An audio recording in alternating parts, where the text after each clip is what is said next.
Pakistani prime minister Shehbaz ਸ਼ਰੀਫ ਦਾ ਕੱਲ ਪਸਰੂਰ ਦੇ ਵਿੱਚ ਫੌਜੀ ਛਾਉਣੀ ਦਾ ਦੌਰਾ ਭਾਰਤ ਨੂੰ ਇੱਕ ਵਾਰ ਫਿਰ ਲਲਕਾਰਿਆ। ਪਾਕਿਸਤਾਨ ਤੇ ਭਾਰਤ ਆਪਸੀ ਸਿੰਧਾ ਸਮਝੌਤੇ ਦੇ ਉੱਤੇ ਇੱਕ ਦੂਜੇ ਨੂੰ ਜਵਾਬ ਦੇ ਰਹੇ ਨੇ, ਜਦਕਿ ਪ੍ਰੈਜ਼ੀਡੈਂਟ ਵਰਲਡ ਬੈਂਕ ਦਾ ਆਖਣਾ ਹੈ ਕਿ ਸਿੰਧਾ ਸਮਝੌਤਾ ਇਦਾਂ ਭਾਰਤ ਇੱਕ ਐਲਾਨ ਦੇ ਰਾਹੀਂ ਨਹੀਂ ਮੁਕਾ ਸਕਦਾ। ਭਾਰਤੀ ਹਮਲੇ ਦੇ ਵਿੱਚ ਫੱਟੜ ਹੋਏ ਦੋ ਹੋਰ ਪਾਕਿਸਤਾਨੀ ਫੌਜੀ ਜਾਨ ਦੀ ਬਾਜ਼ੀ ਹਾਰ ਗਏ ਤੇ ਭਾਰਤ ਦੇ ਵਿੱਚ ਤੁਰਕੀ ਔਰ ਅਜ਼ਰਬਾਈਜਾਨ ਦੇ ਖਿਲਾਫ ਬਾਈਕਾਟ ਮੁਹਿੰਮ ਜ਼ੋਰਾਂ ਤੇ ਸੁਣਿਆ ਜੇ ਭਾਰਤ ਔਰ ਪਾਕਿਸਤਾਨ ਦੀ ਲੜਾਈ ਮੁੱਕਣ ਤੋਂ ਬਾਅਦ 20,000 ਹੋਰ ਹਾਜੀ ਪਾਕਿਸਤਾਨ ਤੋਂ ਰੱਬ ਦੇ ਘਰ ਮੱਕਾ ਮਦੀਨਾ ਪੜ ਗਏ। ਇਮਰਾਨ ਖਾਨ ਹਕੂਮਤ ਨਾਲ ਗੱਲਬਾਤ ਲਈ ਤਿਆਰ ਹੋ ਗਏ, ਜਦਕਿ ਫੋਟੋਗ੍ਰਾਫਿਕ ਔਰ ਪੋਲੀਗ੍ਰਾਫਿਕ ਟੈਸਟਾਂ ਲਈ ਵੀ ਅਦਾਲਤ ਦਾ ਹੁਕਮ। ਇਹ ਪੰਜਾਬੀ ਰੇਡੀਓ USA है। आज दे अपडेट पाकिस्तान च आप सब दा बड़ा निक्का जिहा स्वागत है। मैं हां मसूद मली और मेरे वालों सब सुनन और देखण वालियां नूं बड़ा अदब भरिया निक्का जिहा दोवें हत्थ जोड़ के सलाम आदाब और सत श्री अकाल। आज अमरीका दे विच 14 मई साल 2025 जबकि पाकिस्तान च 15 मई साल 2025 ਦਾ ਦਿਨ ਚੜ ਚੁੱਕਿਆ ਹੈ। ਅਸੀਂ ਪੰਜਾਬੀ ਰੇਡੀਓ USA ਦੇ ਨੈਸ਼ਨਲ ਨੈਟਵਰਕ ਔਰ ਇੰਟਰਨੈਸ਼ਨਲ ਰੇਡੀਓ ਨੈਟਵਰਕ ਦੇ ਨਾਲ ਪਾਕਿਸਤਾਨ ਦੇ ਨਾਲ ਜੁੜੀਆਂ ਇਹ ਪਿਛਲੀਆਂ 24 ਘੰਟੇ ਦੀਆਂ ਵੱਡੀਆਂ ਖਬਰਾਂ ਹਫ਼ਤੇ 'ਚ 5 ਦਿਨ ਮੰਡੇ ਟੂ ਫਰਾਈਡੇ ਤੁਹਾਡੇ ਲਈ ਪੇਸ਼ ਕਰਨੇ ਹਾਂ। ਇਹਨਾਂ ਖਬਰਾਂ ਨੂੰ ਤੁਸੀਂ ਰੇਡੀਓ ਤੇ ਸੁਣਨ ਦੇ ਨਾਲ ਪੰਜਾਬੀ ਰੇਡੀਓ USA ਔਰ ਪੰਜਾਬੀ TV USA ਦੇ ਸੋਸ਼ਲ ਮੀਡੀਆ ਅਕਾਊਂਟਸ ਯਾਨੀ ਫੇਸਬੁੱਕ ਔਰ ਫੇਸਬੁੱਕ ਦੇ ਨਾਲ ਸਾਡੇ YouTube ਚੈਨਲ ਔਰ ਇਸ ਤੋਂ ਅੱਡ ਪੰਜਾਬੀ ਰੇਡੀਓ USA ਔਰ ਪੰਜਾਬੀ TV USA ਦੇ TikTok इंस्टाग्राम ने उन्होंने उत्ते भी देख और सुन सकते हो। पाकिस्तान दे नाल जुड़ियां इन्हां खबरां नूं स्पॉन्सर करना होए ते साडा टेलीफोन नंबर है 408 722 7698 यानी 4087227698। पंजाबी रेडियो USA ਦੇ ਡਿਜੀਟਲ ਪਲੇਟਫਾਰਮਸ ਨੂੰ ਜੁੜੇ ਰਹੋ, ਸਬਸਕ੍ਰਾਈਬ ਕਰੋ, ਘੰਟੀ ਦਾ ਬਟਨ ਦਬਾਓ ਤਾਂ ਜੇ ਤੁਹਾਨੂੰ ਹਰ ਕਿਸਮ ਦੀ ਅਪਡੇਟਸ ਆ ਜਿਹੜੀ ਉਹ ਮਿਲਦੀ ਰਹੇ। ਔਰ ਪਾਕਿਸਤਾਨ ਦੇ ਨਾਲ ਜੁੜੀਆਂ ਇਨ੍ਹਾਂ ਖਬਰਾਂ ਹਾਲ ਚੱਲਨੇ ਹਾਂ। ਪਾਕਿਸਤਾਨ ਦੇ ਪ੍ਰਾਈਮ ਮਿਨਿਸਟਰ ਸ਼ਹਿਬਾਜ਼ ਸ਼ਰੀਫ ਹੋਣਾ ਨੇ ਕੱਲ ਲਾਈਨ ਆਫ ਕੰਟਰੋਲ ਦੇ ਲਾਗੇ ਸਿਆਲਕੋਟ ਸ਼ਹਿਰ ਦੀ ਪਸਰੂਰ ਛਾਉਣੀ ਦਾ ਫੇਰਾ ਲਾਇਆ।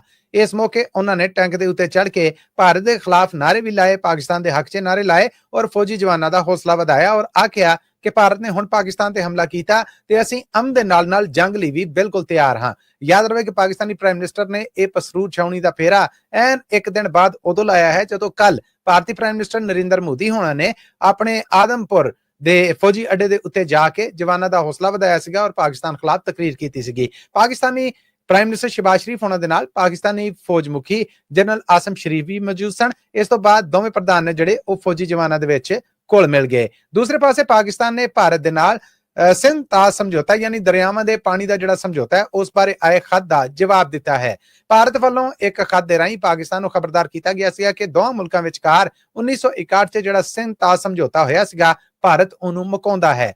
ਪਾਕਿਸਤਾਨ ਨੇ ਇਸ ਖਤ ਦੇ ਜਵਾਬ ਦੇ ਵਿੱਚ ਡੌਨ ਨਿਊਜ਼ ਦੀ ਖਬਰ ਮੁਜਬ ਇਹ ਕਹਿ ਦਿੱਤਾ ਹੈ ਕਿ ਇਹ ਸਮਝੌਤਾ ਨਾ ਤੇ ਤੁਸੀਂ ਮੁਕਾ ਸਕਦੇ ਜੇ ਤੇ ਨਾ ਇਹ ਸਮਝੌਤੇ ਦੇ ਨਾਲ ਕਿਸੇ ਕਿਸਮ ਦੀ ਕੋਈ ਛੇੜਛਾੜ ਕਰ ਸਕਦੇ ਜੇ। ਇਹਦੇ ਉੱਤੇ ਆਲਮੀ ਜ਼ਮਾਨਤ ਹੈ ਔਰ ਪਾਕਿਸਤਾਨ ਇਹਦੇ ਨਾਲ ਕਿਸੇ ਕਿਸਮ ਦੀ ਕੋਈ ਛੇੜਛਾੜ ਕਬੂਲ ਨਹੀਂ ਕਰੇਗਾ ਤੇ ਨਾ ਹੀ ਉਹ ਸਾਨੂੰ ਭੁਗਦੀ ਹੈ। ਉਧਰ ਇੱਕ TV ਚੈਨਲ ਨੂੰ ਇੰਟਰਵਿਊ ਦਿੰਦਿਆਂ ਹੋਇਆਂ ਵਰਲਡ ਬੈਂਕ ਦੇ ਪ੍ਰੈਜ਼ੀਡੈਂਟ ਅਜੇ ਬੰਗਾ ਉਹਨਾਂ ਨੇ ਆਖਿਆ ਹੈ ਕਿ ਭਾਰਤ ਕਿਸੇ ਤਰ੍ਹਾਂ ਵੀ ਇਸ ਸਮਝੌਤੇ ਨੂੰ ਇਦਾਂ ਬਿਲਾ ਵਜ੍ਹਾ ਨਹੀਂ ਤੋੜ ਸਕਦਾ। ਉਹਨਾਂ ਨੇ CNBC ਨੂੰ ਦਿੱਤੇ ਇੱਕ ਇੰਟਰਵਿਊ 'ਚ ਆਖਿਆ ਕਿ ਇਹ ਸਮਝੌਤੇ ਦੇ ਵਿੱਚ ਨਿਗਰਾਨ ਵਰਲਡ ਬੈਂਕ ਔਰ ਕੁਝ ਆਲਮੀ ਤਾਕਤਾਂ ਨੇ ਜਿਨ੍ਹਾਂ ਦੇ ਨਾਲ ਇਹਦੇ 'ਚ ਕੁਝ ਬਦਲਾਅ ਤੇ ਕੀਤਾ ਜਾ ਸਕਦਾ ਹੈ, ਇਹਨੂੰ ਮੁਕਾਇਆ ਨਹੀਂ ਜਾ ਸਕਦਾ। ਅਜੇ ਬੰਗਾ ਉਹਨਾਂ ਦੀ ਗੱਲਬਾਤ ਦੇ ਵਿੱਚੋਂ ਕੁਝ ਬੋਲ। The treaty is not suspended. It's technically called something in abeyance is how the Indian government worded it. There is no provision in the treaty to allow for suspension the way it was drawn up. It either needs to be gone or it needs to be replaced by another one. That requires the two countries to want to agree. The World Bank's role is basically that of a facilitator if they disagree, not by us making a decision, but by us being the party that goes through a process to find a neutral expert or an arbitrator court to settle it. We have to pay the fees of those guys through a trust fund that was set up at the bank at the time of creation of the treaty. That's our role. Sindh ਸਮਝੌਤੇ ਦੇ ਬਾਰੇ ਗੱਲਬਾਤ ਕਰਦੇ ਇਹ ਸਨ president world bank ਅਜੇ ਬੰਗਾ, ਜਿਨ੍ਹਾਂ ਦੀ ਗੱਲਬਾਤ ਹੈ ਜਿਹੜੀ ਉਹ ਤੁਸੀਂ ਸੁਣੀ। ਆਪਣੇ ਸੁਣਨ ਵਾਲਿਆਂ ਨੂੰ ਦੱਸ ਜਾਈਏ ਕਿ ਭਾਰਤ ਔਰ ਪਾਕਿਸਤਾਨ ਦੀ ਲੜਾਈ ਵਿਚਕਾਰ ਦੋਵੇਂ ਪਾਸੇ ਗੋਲਾਬਾਰੀ ਔਰ ਗੋਲੇ ਵਰਾਉਣ ਤੋਂ ਬਾਅਦ ਇੱਕ ਦੂਜੇ ਦੇ ਫੌਜੀ ਟਿਕਾਣਿਆਂ ਦੇ ਉੱਤੇ ਹਮਲਿਆਂ ਦੀਆਂ ਇਤਲਾਹਾਂ ਸਾਹਮਣੇ ਆਈਆਂ ਸਨ। ਪਾਕਿਸਤਾਨ ਵੱਲੋਂ ਕੱਲ ਸਰਕਾਰੀ ਪੱਧਰ ਤੇ ਐਲਾਨ ਕੀਤਾ ਗਿਆ ਸੀਗਾ ਕਿ ਇਸ ਲੜਾਈ ਦੇ ਵਿੱਚ ਸਿਵਿਲੀਅਨਸ ਦੇ ਨਾਲ ਉਹਦੇ ਜਿਹੜੇ ਫੌਜ ਦੇ ਨਾਲ ਜੁੜੇ ਲੋਕ ਨੇ ਉਹ ਵੀ ਫੱਟੜ ਹੋਏ ਨੇ ਔਰ ਉਹਨਾਂ ਨੇ ਕੁਝ ਹਲਾਕਤਾਂ ਦੀ ਵੀ ਤਸਦੀਕ ਕੀਤੀ ਸੀ। ਪਾਕਿਸਤਾਨ ਵੱਲੋਂ ਕੱਲ 11 ਹਲਾਕਤਾਂ ਦੀ ਤਸਦੀਕ ਕੀਤੀ ਗਈ ਸੀਗੀ, ਜਦਕਿ ਹੁਣ ਤੋਂ ਕੁਝ ਘੰਟੇ ਪਹਿਲਾਂ ਪਾਕਿਸਤਾਨੀ ਨਿਊਜ਼ ਏਜੰਸੀ ਡੌਨ ਦੀ ਖਬਰ ਦੇ ਮੁਜਬ ਪਾਕਿਸਤਾਨੀ ਫੱਟੜ ਹੋਏ ਫੌਜ ਦੇ ਜਿਹੜੇ ਮੁਲਾਜ਼ਮ ਨੇ ਉਹਨਾਂ ਦੇ ਵਿੱਚੋਂ 2 ਹੋਰ ਜਾਨ ਦੀ ਬਾਜ਼ੀ ਹਾਰ ਗਏ ਨੇ। ਏਦਾਂ ਕੁੱਲ ਮੌਣ ਵਾਲੇ ਨੇ ਜਿਹੜੇ ਜਾਂ ਜਾਨ ਦੀ ਬਾਜ਼ੀ ਹਾਰਨ ਵਾਲੇ ਨੇ ਜਿਹੜੇ ਉਹਨਾਂ ਦੀ ਗਿਣਤੀ ਵੱਧ ਕੇ 13 ਹੋ ਗਈ ਹੈ, ਜਦਕਿ ਹਜੇ ਵੀ 78 ਤੋਂ ਵੱਧ ਫੌਜੀ ਨੇ ਜਿਹੜੇ ਉਹ ਇਸ ਲੜਾਈ ਦੇ ਵਿੱਚ ਫੱਟੜ ਹੋ ਕੇ ਹਸਪਤਾਲਾਂ ਦੇ ਵਿੱਚ ਨੇ। ਇਹ ਦੋਵੇਂ ਜਾਣ ਵਾਲੇ ਜਿਹੜੇ ਲੋਕ ਨੇ, ਇਹਨਾਂ ਦੇ ਵਿੱਚ ਹਵਾਲਦਾਰ ਮੁਹੰਮਦ ਨਵੀਦ ਜਿਹਦਾ ਤਾਲੁਕ ਪਾਕਿਸਤਾਨ ਆਰਮੀ ਦੇ ਨਾਲ ਆ, ਔਰ ਇਸ ਤਰ੍ਹਾਂ ਪਾਕਿਸਤਾਨ 에ਅਰ ਫੋਰਸ ਦੇ ਸੀਨੀਅਰ ਟੈਕਨੀਸ਼ੀਅਨ ਮੁਹੰਮਦ ਅਯਾਜ਼ ਨੇ ਜਿਹੜੇ ਉਹਨਾਂ ਦੇ ਵੀ ਜਾਨੋ ਜਾਣ ਦੀ ਤਸਦੀਕ ਕੀਤੀ ਗਈ ਹੈ। ਇਹਦਾ ਕੁੱਲ ਮਿਲਾ ਕੇ ਪਾਕਿਸਤਾਨ ਵੱਲੋਂ ਸਰਕਾਰੀ ਪੱਧਰ ਤੇ 13 ਹਲਾਕਤਾਂ ਦੀ ਤਸਦੀਕ ਕੀਤੀ ਜਾ ਰਹੀ ਹੈ। ਭਾਰਤ ਦੇ ਵਿੱਚ ਤੁਰਕੀ ਔਰ ਆਜ਼ਰਬਾਈਜਾਨ ਦੇ ਬਾਈਕਾਟ ਦੀਆਂ ਖਬਰਾਂ ਗਰਮ ਨੇ। ਵਜ੍ਹਾ ਕੀ ਹੈ? ਵਜ੍ਹਾ ਇਹ ਹੈ ਕਿ ਭਾਰਤ ਇਹ ਸਮਝਦਾ ਹੈ ਕਿ ਪਾਕਿਸਤਾਨ ਦੇ ਨਾਲ ਛਿੜੀ ਤਾਜ਼ਾ ਲੜਾਈ ਦੇ ਵਿੱਚ ਪਾਕਿਸਤਾਨ ਵੱਲੋਂ ਵਰਤੇ ਜਾਣ ਵਾਲੇ ਤੁਰਕੀ ਦੇ ਡਰੋਨ ਔਰ ਇਸ ਤੋਂ ਅੱਡ ਬਹੁਤ ਸਾਰਾ ਹੋਰ ਅਸਲਾ ਬਰੂਦ ਹੈ ਜਿਹੜਾ ਉਹ ਆਜ਼ਰਬਾਈਜਾਨ ਔਰ ਤੁਰਕੀ ਦੋਹਾਂ ਨੇ ਪਾਕਿਸਤਾਨ ਨੂੰ ਦਿੱਤਾ। ਗੋ ਕਿ ਇਸ ਮਾਮਲੇ ਦੇ ਉੱਤੇ ਬਾਕਾਇਦਾ ਸਰਕਾਰੀ ਪੱਧਰ ਦੇ ਉੱਤੇ ਕੋਈ ਇhtਜਾਜ ਸਾਹਮਣੇ ਨਹੀਂ ਆਇਆ, ਪਰ ਭਾਰਤ ਵੱਲੋਂ ਤੁਰਕੀ ਔਰ ਆਜ਼ਰਬਾਈਜਾਨ ਦੀ ਖਿਲਾਫ ਇੱਕ ਬਕਾਇਦਾ ਮੁਹਿੰਮ ਜਿਹੜੀ ਕਿ ਬਾਈਕਾਟ ਮੁਹਿੰਮ ਦੇ ਨਾਲ ਚੱਲ ਰਹੀ ਹੈ, ਉਹ ਇਸ ਵੇਲੇ ਟਾਪ ਟ੍ਰੈਂਡ ਹੈ। ਭਾਰਤ ਤੋਂ ਆਉਣ ਵਾਲੀਆਂ ਖਬਰਾਂ ਮੁਜਬ ਪਤਾ ਲੱਗਣ ਡਿਆ ਹੈ ਕਿ ਤੁਰਕੀ 'ਚ ਪਿਛਲੇ ਸਾਲ 2024 'ਚ 6,22,69,890 ਲੋਕਾਂ ਨੇ ਵਿਜ਼ਿਟ ਕੀਤਾ, ਜਿਹਦੇ 'ਚ 2.5 ਲੱਖ ਤੋਂ ਬਹੁਤੇ ਭਾਰਤੀ ਸਨ। ਭਾਰਤ ਵੱਲੋਂ ਤੁਰਕੀ ਦੇ ਸੇਬ ਨੇ ਜਿਹੜੇ ਰਿਆਸਤ ਮਹਾਰਾਸ਼ਟਰ ਦੀ ਇੱਕ ਖੇਤੀ ਦੇ ਨਾਲ ਜੁੜੀ ਤਨਜ਼ੀਮ ਨੇ ਉਹਨਾਂ ਦੇ ਬਾਈਕਾਟ ਦਾ ਐਲਾਨ ਕੀਤਾ ਹੈ। ਭਾਰਤ ਤੋਂ ਹੀ ਇੱਕ ਹੋਰ ਰਿਆਸਤ ਤੋਂ ਤੁਰਕੀ ਤੋਂ ਆਉਣ ਵਾਲੇ ਮਾਰਬਲ ਦਾ ਵੀ ਬਾਈਕਾਟ ਹੈ ਜਿਹੜਾ ਉਹਦਾ ਐਲਾਨ ਕੀਤਾ ਗਿਆ ਹੈ, ਔਰ ਇਸ ਤੋਂ ਅੱਡ ਬਹੁਤ ਸਾਰੇ ਹੋਰ ਜਿਹੜੇ ਭਾਰਤੀ ਵਪਾਰੀ ਲੋਕ ਨੇ ਉਹਨਾਂ ਦਾ ਕਹਿਣਾ ਹੈ ਕਿ ਤੁਰਕੀ ਤੋਂ ਹੱਥ ਪਿਛਾਂ ਖਿੱਚ ਰਹੇ ਆ। ਜਦਕਿ ਦੂਸਰੇ ਪਾਸੇ ਆਜ਼ਰਬਾਈਜਾਨ ਦੇ ਇੱਕ ਥਿੰਕ ਟੈਂਕ ਨੇ ਆਪਣੇ ਸੋਸ਼ਲ ਮੀਡੀਆ ਤੇ ਕੀਤੇ ਐਲਾਨ ਦੇ ਵਿੱਚ ਭਾਰਤੀ ਬਾਈਕਾਟ ਮੁਹਿੰਮ ਦਾ ਨੋਟਿਸ ਲਿਆ, ਔਰ ਉਹਦੇ ਜਵਾਬ ਦੇ ਵਿੱਚ ਆਖਿਆ ਹੈ ਕਿ ਅਸੀਂ ਆਪਣਾ ਮੰਦਾ ਚੰਗਾ ਆਪ ਸਮਝਦੇ ਔਰ ਜਾਣਦੇ ਹਾਂ, ਲਿਹਾਜ਼ਾ ਇਸ ਬਾਈਕਾਟ ਦੇ ਨਾਲ ਸਾਨੂੰ ਕੋਈ ਫਰਕ ਨਹੀਂ ਪੈਣ ਲੱਗਾ। ਸਾਡੇ ਵੱਲੋਂ ਹੀ ਭਾਰਤ ਦੇ ਵਿੱਚ ਟੂਰਿਜ਼ਮ ਹੈ ਜਿਹੜਾ ਉਹਦੇ 'ਚ ਯੋਗਦਾਨ ਪਾਇਆ ਜਾਂਦਾ ਹੈ। ਜੇ ਭਾਰਤ ਇਸ ਤਰ੍ਹਾਂ ਕਰੇਗਾ ਤੇ ਅਸੀਂ ਵੀ ਟੂਰਿਜ਼ਮ ਦੇ ਮਾਮਲੇ ਦੇ ਵਿੱਚ ਆਪਣੇ ਸ਼ਹਿਰੀ ਨੇ ਜਿਹੜੇ ਉਹਨਾਂ ਨੂੰ ਜਾਗਰੂਕਤਾ ਕਰਾਵਾਂਗੇ। ਖਬਰਾਂ ਦੇ ਵਿੱਚ ਹੁਣ ਫਿਰ ਦੱਸਦੇ ਜਾਈਏ ਕਿ ਪਾਕਿਸਤਾਨ ਔਰ ਭਾਰਤ ਦੀ ਲੜਾਈ ਕੋਲੋਂ ਪਾਕਿਸਤਾਨ ਦੇ ਵਿੱਚ ਜਿੱਥੇ ਫਲਾਈਟ ਆਪਰੇਸ਼ਨ ਨਿਸ਼ਾਨਾ ਬਣੇ, ਉੱਥੇ ਹੀ ਪਾਕਿਸਤਾਨ ਵੱਲੋਂ ਬਹੁਤ ਸਾਰੇ 에ਅਰਪੋਰਟ ਬੰਦ ਕੀਤੇ ਗਏ ਔਰ ਬਹੁਤ ਸਾਰੀਆਂ ਫਲਾਈਟਸ ਨੇ ਜਿਹੜੀਆਂ ਉਹ ਕੈਂਸਲ ਕੀਤੀਆਂ ਗਈਆਂ, ਜਿਨ੍ਹਾਂ ਦੇ ਵਿੱਚ ਹਜ ਪਰਵਾਜ਼ਾਂ ਵੀ ਸਨ।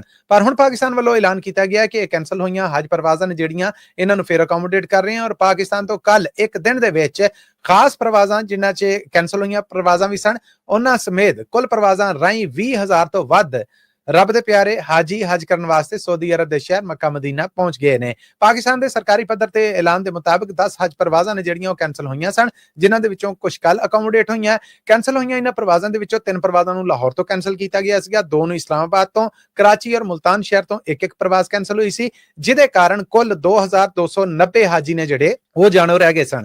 ਹੁਣ ਇਹਨਾਂ ਖਾਸ ਪਰਵਾਜ਼ਾਂ ਰਾਹੀਂ ਜਿਹੜਾ ਆਪਰੇਸ਼ਨ ਦੁਬਾਰਾ ਸ਼ੁਰੂ ਕੀਤਾ ਗਿਆ ਹੈ, ਇਹਦੇ 'ਚ ਇਹਨਾਂ ਸਾਰੇ ਹਾਜੀਆਂ ਨੂੰ ਅਕੋਮੋਡੇਟ ਕੀਤਾ ਜਾਏਗਾ। 20,000 ਤੋਂ ਵੱਧ ਹਾਜੀ ਨੇ ਜਿਹੜੇ ਉਹ ਸਊਦੀ ਅਰਬ ਪਹੁੰਚ ਚੁੱਕੇ ਨੇ, ਜਦਕਿ 33 ਖਾਸ ਪਰਵਾਜ਼ਾਂ ਨੇ ਜਿਹੜੀਆਂ ਉਹਨਾਂ ਨੂੰ ਸਕੇਜੂਲ ਕੀਤਾ ਗਿਆ ਹੈ, ਔਰ ਇੰਜ ਪਾਕਿਸਤਾਨ 'ਚ ਬੰਦ ਹੋਇਆ ਹਜ ਪਰਵਾਜ਼ਾਂ ਦਾ ਮਿਸ਼ਨ ਜਾਂ ਰੋਡ ਟੂ ਮੱਕਾ ਮਿਸ਼ਨ ਹੈ ਜਿਹੜਾ ਉਹ ਦੁਬਾਰਾ ਤੋਂ ਸ਼ੁਰੂ ਹੋ ਗਿਆ ਹੈ। ਪਾਕਿਸਤਾਨੀ ਸਰਕਾਰ ਨੇ 에ਅਰਪੋਰਟਾਂ ਦੇ ਉੱਤੇ ਖਾਸ ਪ੍ਰਬੰਧ ਕੀਤਾ ਹੈ, ਜਿੱਥੇ ਸਊਦੀ ਜ਼ਿੰਮੇਦਾਰ ਵੀ ਮੌਜੂਦ ਨੇ, ਔਰ ਹਾਜੀਆਂ ਦੀ ਸਕਰੀਨਿੰਗ ਪਾਕਿਸਤਾਨੀ 에ਅਰਪੋਰਟਾਂ ਤੇ ਕਰ ਦਿੱਤੀ ਜਾਂਦੀ ਹੈ। ਸਊਦੀ ਅਰਬ ਜਾ ਕੇ ਉਹਨਾਂ ਨੂੰ ਦੁਬਾਰਾ ਇਮੀਗ੍ਰੇਸ਼ਨ ਦੇ ਸਾਰੇ ਮਾਮਲੇ ਨੇ ਜਿਹੜੇ ਉਹ ਨਹੀਂ ਚੱਲਣੇ ਪੈਂਦੇ, ਔਰ ਉੱਥੋਂ ਸਿਰਫ ਆਪਣਾ ਸਮਾਨ ਲੈ ਕੇ ਆਪਣੇ ਰੂਟ ਮੁਤਾਬਕ ਆਪਣੇ ਹੋਟਲਾਂ ਔਰ ਥਾਂ ਟਿਕਾਣਿਆਂ ਤੇ ਪਹੁੰਚ ਜਾਂਦੇ ਨੇ। ਸਿਆਸੀ ਕੈਦ ਕੱਟ ਰਹੇ ਪਾਕਿਸਤਾਨ ਦੇ ਮਸ਼ਹੂਰ ਸਿਆਸੀ ਲੀਡਰ ਇਮਰਾਨ ਖਾਨ ਹੋਣਾ ਨੇ ਜੇਲ੍ਹ ਦੇ ਵਿੱਚੋਂ ਆਖਿਆ ਹੈ ਕਿ ਮੈਂ ਸਰਕਾਰ ਦੇ ਨਾਲ ਗੱਲਬਾਤ ਕਰਨ ਲਈ ਤਿਆਰ ਹਾਂ। ਇਹ ਐਲਾਨ ਕੀਤਾ ਹੈ ਉਹਨਾਂ ਦੀ ਸਿਆਸੀ ਪਾਰਟੀ ਤੋਂ ਸੂਬਾ ਖੈਬਰ ਪਖਤੂਨਖਵਾਨ ਦੇ ਸੀਐਮ ਅਮੀਨ ਗੰਡਾਪੁਰ ਹੋਣਾ ਨੇ, ਜਿਨ੍ਹਾਂ ਨੇ ਆਖਿਆ ਹੈ ਕਿ ਪਾਕਿਸਤਾਨ ਦੇ ਵਿੱਚ ਜੋ ਹਾਲਾਤ ਬਣੇ ਪਏ ਨੇ, ਇੱਥੇ ਸਾਰੇ ਸਿਆਸੀ ਧੜੇ ਨੇ ਜਿਹੜੇ ਉਹਨਾਂ ਨੂੰ ਇੱਕਮਿਕ ਹੋ ਕੇ ਸਾਹਮਣੇ ਆਉਣ ਦੀ ਲੋੜ ਹੈ। ਯਾਦ ਰਵੇ ਕਿ ਇਸ ਤੋਂ ਪਹਿਲਾਂ ਵੀ ਇਮਰਾਨ ਖਾਨ ਦੀ ਸਿਆਸੀ ਪਾਰਟੀ ਨੇ ਨੈਸ਼ਨਲ ਅਸੈਂਬਲੀ ਸਮੇਤ ਸੈਨੇਟ ਦੇ ਵਿੱਚ ਰੌਲਾ ਪਾਇਆ ਸੀਗਾ ਕਿ ਭਾਰਤ ਦੇ ਨਾਲ ਮਾਮਲਿਆਂ ਦੇ ਉੱਤੇ ਪਾਕਿਸਤਾਨ 'ਚ ਜੋ ਡਿਸੀਜਨ ਲਏ ਜਾ ਰਹੇ ਨੇ, ਜੋ ਫੈਸਲੇ ਹੋ ਰਹੇ ਨੇ, ਉਹਨਾਂ 'ਚ ਇਮਰਾਨ ਖਾਨ ਨੂੰ ਦੂਰ ਰੱਖਿਆ ਜਾ ਰਿਹਾ ਹੈ। ਇਮਰਾਨ ਖਾਨ ਨੂੰ ਪੈਰੋਲ ਤੇ ਰਿਹਾਈ ਤੋਂ ਬਾਅਦ ਪਾਰਲੀਮੈਂਟ ਦੇ ਵਿੱਚ ਲਿਆਂਦਾ ਜਾਏ, ਇਹਨਾਂ ਫੈਸਲਿਆਂ 'ਚ ਉਹਨਾਂ ਦੀ ਬਕਾਇਦਾ ਸਾਂਝ ਜਿਹੜੀ ਉਹ ਪਾਈ ਜਾਏ। ਹੁਣ ਅਮੀਨ ਗੰਡਾਪੁਰ ਹੋਣਾ ਦੇ ਇਸ ਬਿਆਨ ਤੋਂ ਬਾਅਦ ਹਜੇ ਤੱਕ ਹਕੂਮਤੀ ਪਾਸਿਓਂ ਕਿਸੇ ਕਿਸਮ ਦਾ ਕੋਈ ਸੁਰ ਜਵਾਬ ਸਾਹਮਣੇ ਨਹੀਂ ਆਇਆ। ਦੂਸਰੇ ਪਾਸੇ ਅਲ ਕਾਦਰ ਟਰਸਟ ਕੇਸ ਦੇ ਵਿੱਚ, ਜਿਹਦੇ 'ਚ ਇਮਰਾਨ ਖਾਨ ਹੋਣਾ ਨੂੰ 14 ਸਾਲ ਔਰ ਉਹਨਾਂ ਦੀ ਘਰ ਵਾਲੀ ਬੁਸ਼ਰਾ ਬੀਬੀ ਨੂੰ 7 ਸਾਲ ਕੈਦ ਬਾ ਮੁਸ਼ੱਕਤ ਔਰ ਜੁਰਮਾਨੇ ਹੋਏ ਨੇ, ਉਹਦੀ ਅਦਾਲਤੀ ਸੁਣਵਾਈ ਹੋਈ। ਇਸ ਅਦਾਲਤੀ ਸੁਣਵਾਈ ਦੇ ਵਿੱਚ ਉਹਨਾਂ ਦੀ ਸਜ਼ਾ ਮਾਫੀ ਵਾਸਤੇ ਕੇਸ ਨੂੰ ਸੁਣਵਾਈ ਲਈ ਮਨਜ਼ੂਰ ਕਰ ਲਿਆ ਗਿਆ ਹੈ। ਇਸ ਕੇਸ ਦੀ ਸੁਣਵਾਈ ਬਾਕਾਇਦਾ ਤੌਰ ਤੇ ਸ਼ੁਰੂ ਹੋਏਗੀ, ਔਰ ਇਹਦੇ ਵਿੱਚ ਬਾਕਾਇਦਾ ਇਮਰਾਨ ਖਾਨ ਦੇ ਪੋਲੀਗ੍ਰਾਫਿਕ ਔਰ ਫੋਟੋਗ੍ਰਾਫਿਕ ਟੈਸਟ ਨੇ ਜਿਹੜੇ ਉਹ ਕਰਾਉਣ ਦਾ ਹੁਕਮ ਦਿੱਤਾ ਗਿਆ ਹੈ। 190 ਮਿਲੀਅਨ ਪਾਉਂਡ ਦੇ ਇਸ ਕੇਸ ਦੇ ਵਿੱਚ ਇਹਨੂੰ ਇਸ ਵੇਲੇ ਇਸਲਾਮਾਬਾਦ ਹਾਈ ਕੋਰਟ ਦੇ ਚੀਫ ਜਸਟਿਸ ਸਰਫਰਾਜ਼ ਡੋਗਰ, ਜਿਨ੍ਹਾਂ ਨੂੰ ਹੁਕੂਮਤੀ ਜੱਜ ਸਮਝਿਆ ਜਾਂਦਾ ਹੈ ਔਰ ਬੜੇ ਖਾਸ ਤਰੀਕੇ ਦੇ ਨਾਲ ਇਸਲਾਮਾਬਾਦ ਹਾਈ ਕੋਰਟ 'ਚ ਟ੍ਰਾਂਸਫਰ ਕਰਕੇ ਉਸ ਤੋਂ ਬਾਅਦ ਉਹਨਾਂ ਨੂੰ chief justice Islamabad high court ਬਣਾਇਆ ਹੈ, ਉਹਨਾਂ ਸਮੇਤ ਜਸਟਿਸ ਮੁਹੰਮਦ ਆਸਫ ਹੁਣੇ ਇਹਦੀ ਸੁਣਵਾਈ ਕਰਨਗੇ। ਸੁਣਵਾਈ ਦੀ ਤਾਰੀਖ ਹੈ ਜਿਹੜੀ ਉਹਦਾ ਐਲਾਨ ਨਹੀਂ ਕੀਤਾ ਗਿਆ, ਪਰ ਜਨਵਰੀ ਮਹੀਨੇ 'ਚ ਇਮਰਾਨ ਖਾਨ ਔਰ ਉਹਨਾਂ ਦੀ ਘਰ ਵਾਲੀ ਬੁਸ਼ਰਾ ਬੀਬੀ ਨੂੰ ਹੋਈ ਇਹ ਸਜ਼ਾ ਹੈ ਜਿਹੜੀ ਇਹਦੇ ਵਿੱਚ ਕੇਸ ਨੂੰ ਸਜ਼ਾ ਦੀ ਮਾਫੀ ਦੇ ਬਾਰੇ ਫਿਰ ਸੁਣਵਾਈ ਲਈ ਮਨਜ਼ੂਰ ਕੀਤਾ ਗਿਆ ਹੈ। ਲੋ ਜੀ, ਅੱਜ ਦਾ ਅਪਡੇਟ ਪਾਕਿਸਤਾਨ ਇੱਥੇ ਹੀ ਮੁੱਕਦਾ ਹੈ। ਮੈਨੂੰ ਮਸੂਦ ਮਲੀ ਨੂੰ ਪੰਜਾਬੀ ਰੇਡੀਓ USA ਦੇ ਡਿਜੀਟਲ ਪਲੇਟਫਾਰਮਸ ਰੇਡੀਓ ਨੈਟਵਰਕ ਤੋਂ ਇਜਾਜ਼ਤ ਦਿਵੋ, ਪਰ ਜਾਣ ਤੋਂ ਪਹਿਲਾਂ ਫਿਰ ਕਹਾਂਗਾ ਕਿ ਪਾਕਿਸਤਾਨ ਦੇ ਨਾਲ ਜੁੜੀਆਂ ਇਹ ਖਬਰਾਂ ਹਫਤੇ 'ਚ 5 ਦਿਨ ਯਾਨੀ ਮੰਡੇ ਟੂ ਫਰਾਈਡੇ ਤੁਹਾਡੇ ਲਈ ਪੇਸ਼ ਕੀਤੀਆਂ ਜਾਂਦੀਆਂ ਨੇ। ਇਹਨਾਂ ਖਬਰਾਂ ਨੂੰ ਸਪਾਂਸਰ ਜ਼ਰੂਰ ਕਰਿਆ ਕਰੋ। ਸਪਾਂਸਰਸ਼ਿਪ ਲਈ ਸਾਡਾ ਟੈਲੀਫੋਨ ਨੰਬਰ ਹੈ 408 722 7698 4087227698। ਇਸ ਤੋਂ ਅੱਡ ਪੰਜਾਬੀ ਰੇਡੀਓ USA ਦੇ ਡਿਜੀਟਲ ਔਰ ਸੋਸ਼ਲ ਮੀਡੀਆ ਪਲੇਟਫਾਰਮਸ ਨੂੰ ਵੀ ਜ਼ਰੂਰ ਜੁਆਇਨ ਕਰੋ, ਸਬਸਕ੍ਰਾਈਬ ਕਰੋ ਔਰ ਘੰਟੀ ਦਾ ਬਟਨ ਦਬਾਓ ਤਾਂ ਜੇ ਤੁਹਾਡੇ ਤੱਕ ਤਾਜ਼ਾ ਬਤਾਜ਼ਾ ਅਪਡੇਟਸ ਪਹੁੰਚਦੀਆਂ ਰਹਿਣ। ਅੱਜ ਦੇ ਅਪਡੇਟ ਪਾਕਿਸਤਾਨ 'ਚ ਮਸੂਦ ਮਲੀ ਇਜਾਜ਼ਤ ਚਾਹੁੰਦਾ ਹੈ, ਇਸ ਆਸ ਉਮੀਦ ਦੇ ਨਾਲ ਕਿ ਜ਼ਿੰਦਗੀ ਸ਼ਰਤੇ ਸਮਾਂ ਵਫਾ ਕੀਤੀ ਤੇ ਫਿਰ ਮਿਲਾਂਗੇ। ਸੋ ਉਸ ਮੁਲਾਕਾਤ ਤੱਕ ਲਈ ਤੁਹਾਡਾ ਮੇਰਾ ਸਾਡਾ ਸਾਰਿਆਂ ਦਾ ਰੱਬ ਰਾਖਾ।